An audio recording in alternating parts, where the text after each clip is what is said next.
It's the dream of every young girl to have your father one day walk you down the aisle. What? Why does Sunbear talk that way, sweetie? Because he likes to sing. He does? Do you like to sing? No. But for little Natalie, it's a walk she will have to make alone. Never walk his daughter down the aisle. She'll never have that experience of the father-daughter dance.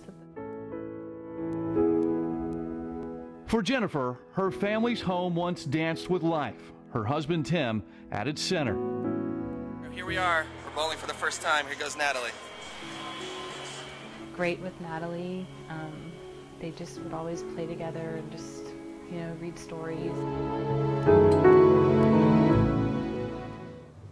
But now this home sits in silence. Then a major wreck shuts down I-35. What caused an 18-wheeler to go up in flames? February 28th, 2008.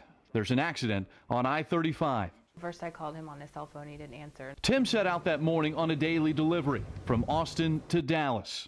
I got a phone call from the police and they said that Tim had been in a serious accident. While emergency crews worked to clear the highway, Jennifer raced to her husband's side. I needed to go down to the hospital and went down there, and that was the worst day of my life. So Doctors delivered the terrible news. Tim did not make it.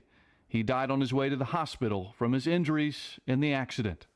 I just couldn't handle it. It was just horrible. Back at the scene, investigators tried to determine what caused the fiery crash. Initial signs pointed to a problem with the brakes on Tim's truck.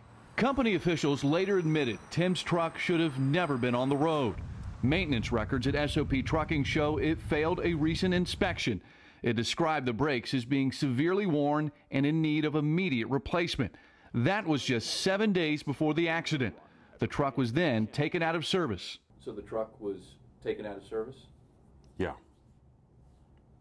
And were any repairs ever made?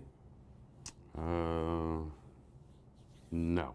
But after running short on trucks just days later, SOP Trucking officials admit to putting Tim's truck back into service just to meet the day's deliveries. You didn't have enough trucks, right? Yeah. So what did the company do? We had to make our deliveries. Tim had no idea the truck he was driving had not been fixed. Once on the road, the brakes failed. Tim's truck smashed into a car in front of him. It's a collision he just could not stop. Well, this was the last painting that he was working on, and he had this fascination with trees. Back home, the reminders of Tim lined the family's walls. He had hoped to leave his job driving a truck to become an artist, a dream now lost in a preventable accident. And that was his passion, and that was what he had hoped to accomplish in the next couple of years. Jennifer is now trying to adjust to life without her husband and life as a single parent. It's hard knowing that across the table from me is an empty chair. I mean, and I still expect when, you know, dinner's about ready, I'll get a phone call saying I'm on my way home, so that I know that he's coming, and it just breaks my heart every day that I don't get that phone call. Here we are in Santa Barbara, enjoying our last fling before we're parents again. It also breaks her heart to know that Tim will never meet or hug or kiss his second daughter. Jennifer is 8 months pregnant.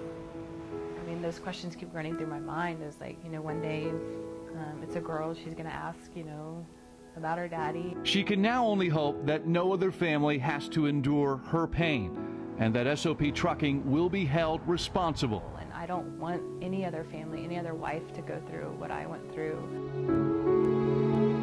So those families can be protected, even if it's too late for little Natalie, Jennifer, and her unborn child. Hi, Natalie. We miss you. We love you. See you soon.